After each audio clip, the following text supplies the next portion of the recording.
here, siguro sa akin, sa mga parents, about the attitude of their children, two things we can teach them. Number one, teach them to live simply.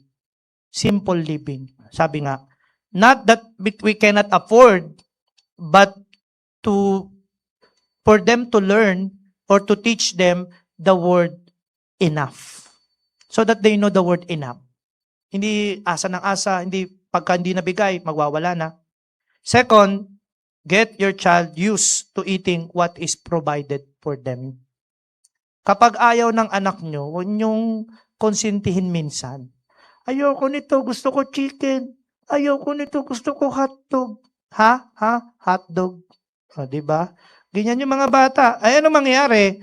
Pag nagpatalo kayo, parents, lagi nilang gagawin sa inyo yan. Ay, ano mangyayari? Yung bata, hindi nagiging healthy. Laging fast food, laging kung ano-ano, chichirya. Di ba?